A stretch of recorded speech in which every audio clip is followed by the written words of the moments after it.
Hello ഇന്നൊരു day in my life നോക്കിയാലോ. അമ്മക്കുട്ടി നേരത്തെ എണീച്ചിട്ടോ അവളുടെ കുളിയൊക്കെ കഴിഞ്ഞ് അവൾ ചായ കുടിക്കാൻ തുടങ്ങിയിട്ടോ. അപ്പോൾ ഇന്നത്തെ സ്പെഷ്യൽ പുട്ടും കടലയും ആണേ. അപ്പോൾ ആദ്യക്കുട്ടിന് അതുപോലെ തന്നെ ചായയൊക്കെ കുടിച്ചു. അപ്പോൾ അവൾ മാറ്റാനുള്ള ഒരുക്കത്തിലാണ് കേട്ടോ. യൂണിഫോമൊക്കെ ഇട്ടു, ഞാൻ മുടികെട്ടി കൊടുക്കാം കേട്ടോ. അങ്ങനെ 9:15 ബസ് വരും. അപ്പോൾ അവൾ യൂണിഫോമൊക്കെ ഇട്ട് ബാഗൊക്കെ തൂക്കി ഇറങ്ങിട്ടോ. അങ്ങനെ റൂട്ടുമിലേക്ക് വന്നപ്പോൾ 9:15 ബസ് വന്ന്. അപ്പോൾ അങ്ങനെ അവൾ പോയിട്ടോ. അങ്ങനെ ഞാൻ വീട്ടിൽ തിരിച്ചെത്തിയതുകൊണ്ട് അച്ഛൻ ഒരുപാട് മീനും കൊണ്ടാണ് വന്നത്.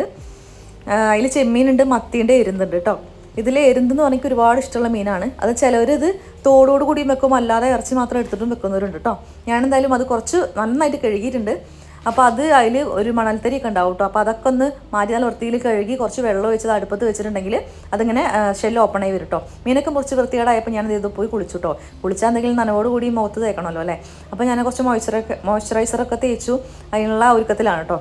അപ്പോൾ അത് കഴിഞ്ഞു ഞാൻ മീനിലേക്കുള്ള പച്ചക്കറിയൊക്കെ മുറിച്ച് വെച്ചിട്ടുണ്ട്. അപ്പോഴത്തേക്കും ആദിക്കുട്ടനെ കുളിപ്പിക്കാനുണ്ട്. ആദിക്കുട്ടനെ കുളിപ്പിച്ചു, അതിന് ഭക്ഷണം കൊടുത്തു, അവനെ ഉറക്കിയിട്ടോ. ഞാൻ ഇനി 1.5 മണിക്കൂർ നോക്കണ്ട. അവൻ നിൽക്കുമ്പോഴത്തേക്കും അടുക്കളയിലെ സകലമായ പണികളും തീർത്ത് വെച്ചിട്ട് വേണം അടുത്ത പരിപാടിക്ക് നോക്കാൻ. അത് നമുക്ക് എരുന്ത് കറി വെക്കാം കേട്ടോ. അതിൽ മുളക്, മഞ്ഞൾ, പിന്നെ പച്ചക്കറികൾ ചേർത്തിട്ടുണ്ട്. അതുപോലെ തന്നെ ഉപ്പും ചേർത്തിട്ട് കുറച്ച് ഉപ്പേ ചേർക്കാൻ പറ്റുള്ളൂ, കാരണം പുളിയുള്ളതാണല്ലോ എരുന്ത് കേട്ടോ. അപ്പോൾ നന്നായിട്ട് അത് വേവിക്കാൻ വേണ്ടി വെക്കുക. ആ സമയത്ത് എന്ത് ചെയ്യുക, തേങ്ങ ചിരകുക, അതുപോലെ തന്നെ ചെറിയ ഉള്ളിയും കൂടി നന്നായിട്ട് മിക്സിയിൽ അടിച്ച് വെക്കുക കേട്ടോ.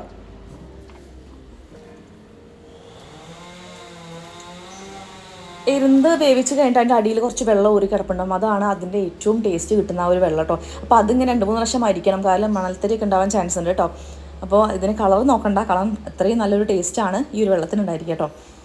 അങ്ങനെ എരുന്ത് ഉള്ള ഒരു പച്ചക്കറിയൊക്കെ നന്നായിട്ട് വെന്തിട്ടുണ്ട്, ഉരുളക്കിഴങ്ങൊക്കെ നന്നായിട്ട് വെന്ത് ഉടഞ്ഞിട്ടുണ്ട്. നമുക്ക് അതിലേക്കുള്ള ചേർക്കാനുള്ളതൊക്കെ ചേർക്കാം കേട്ടോ. അങ്ങനെ ഞാൻ എരുന്ത് ചേർക്കുന്നുണ്ട്, കാരണം ആ ഒരു മുളകിൻ്റെയും ആ ഒരു ടേസ്റ്റ് എരുന്തിലേക്ക് പിടിച്ചോട്ടെന്ന് വിചാരിച്ചില്ല കേട്ടോ. അങ്ങനെ ഒന്ന് തിള വന്നപ്പോൾ ഞാൻ എന്ത് ചെയ്തു, അതിൻ്റെ ഊറ്റി വെച്ച ഒരു വെള്ളം ഉണ്ടായിരുന്നില്ലേ, അത് ഞാൻ അതിലേക്ക് ഒഴിച്ചു കേട്ടോ.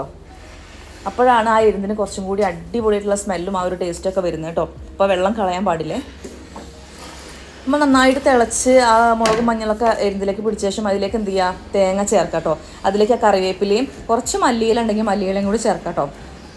അത് നന്നായിട്ട് തിളയ്ക്കാൻ വേണ്ടി വെക്കുക. അതിനുശേഷം ഒരു ചെറിയ ഉള്ളി അതിലേക്ക് നമുക്ക് വറുത്ത് തരാം കേട്ടോ. അപ്പോൾ എന്താ പറയുക, ഒരു തിക്കായിട്ടുള്ള കറിയാണ് ഇപ്പോൾ ഞാൻ ഉണ്ടാക്കിയിട്ടുള്ളത്. അപ്പോൾ ആ ചെറിയ ഉള്ളീൻ്റെ ടേസ്റ്റും കൂടി ആകുമ്പോൾ അടിപൊളി സ്മെല്ലായിരിക്കും കേട്ടോ. അങ്ങനെ കറിയൊക്കെ ആയിട്ട് ഞാൻ ഇത് മീൻ മുറിച്ചു കേട്ടോ. മീൻ പൊരിക്കാനുള്ളതാക്കിയിട്ടുണ്ട്. അപ്പോൾ അതിൽ മസാലയൊക്കെ തേച്ച് ഞാൻ ഫ്രിഡ്ജിൽ വെച്ചു കേട്ടോ. കുറച്ച് നേരം 1 അരമണിക്കൂർ ഫ്രിഡ്ജിൽ വെച്ചിട്ടുണ്ട്. ഇനി അത് ഞാൻ പൊരിച്ചെടുക്കുന്നുണ്ട്. അത് കഴിഞ്ഞ് ചെമ്മീൻ ഫ്രൈ ചെയ്യാനുണ്ട് കേട്ടോ. ചെമ്മീൻ ഞാൻ ഫ്രൈ ചെയ്യുകയാണ്. അപ്പോൾ അതിലേക്കുള്ള മസാലയൊക്കെ റെഡിയാക്കി വെച്ചിട്ടുണ്ട്. മുളക് പൊടി, മഞ്ഞൾപ്പൊടി, ഇഞ്ചി വെളുത്തുള്ളി പേസ്റ്റ്, അതുപോലെ തന്നെ ചിക്കൻ മസാല, അതൊക്കെ ഞാൻ തേച്ച് നന്നായിട്ട് കുഴച്ച് വെച്ചിട്ടുണ്ട് കേട്ടോ. ഇതൊക്കെയാണ് ചെമ്മീൻ ഫ്രൈ ചെയ്യാനുള്ള സാധനങ്ങൾ കേട്ടോ. അപ്പം ഞാൻ മോനെ നീറ്റപ്പോൾ ഒന്ന് ഉറക്കാൻ വേണ്ടി പോയത്. അപ്പോഴത്തേക്ക് അമ്മ ഫ്രൈ റെഡിയാക്കിയിട്ടുണ്ടായിരുന്നു കേട്ടോ.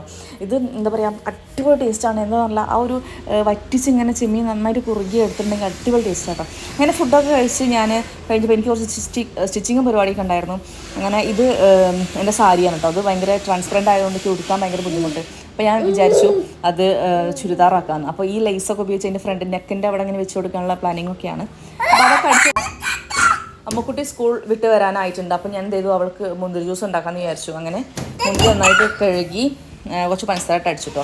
അപ്പോഴത്തേക്കും ആദ്യക്കൂട്ടം എണീച്ചിട്ടോ. അങ്ങനെ അവൻ്റെ ആയിട്ടുള്ള കളിയും കാര്യങ്ങളൊക്കെ ആയി. പിന്നെ വൈകുന്നേരം ആയിട്ടോ. അപ്പോഴത്തേക്കും അമ്മക്കുട്ടി വന്നു. പിന്നെ ചായക്കുള്ള അങ്ങനെ ചായക്ക് ഉണ്ണിയപ്പം ഉണ്ടായിരുന്നു, കടലുണ്ടായിരുന്നു, അതുപോലെ തന്നെ ഓറഞ്ചൊക്കെ. അമ്മക്കുട്ടിക്ക് അങ്ങനെ പലഹാരമൊക്കെ ഭയങ്കര ഇഷ്ടമുള്ള ഒരു കൂട്ടത്തിലാണ്. അപ്പോൾ അതൊക്കെ കഴിച്ചു. അപ്പോൾ ഇന്ന് ഏട്ടൻ്റെ പിറന്നാൾ കൂടിയായിരുന്നു. അപ്പോൾ ഫ്രണ്ട്സ് എല്ലാവരും കൂടി വന്നു. അപ്പോൾ ഇത് ഭയങ്കര അൺഎക്സ്പെക്റ്റഡ് ആയിപ്പോയി, കാരണം ഒരു 11:30 സമയത്തായിരുന്നു അവർ ഫ്രണ്ട്സ് നന്നായിട്ട് വന്നിട്ടുണ്ടായിരുന്നത്. അങ്ങനെ കേക്കൊന്നും വാങ്ങൂല എന്നൊക്കെ വിചാരിച്ചിട്ടുണ്ടായിരുന്നു, പക്ഷേ അത് പെട്ടെന്നായിരുന്നു അവർ വന്നത്. അപ്പോൾ ഭയങ്കര ഹാപ്പി ആയിപ്പോയി. അപ്പോൾ ഇന്നത്തെ വീഡിയോ ഇത്രയേ ഉള്ളൂ. Tata, bye bye.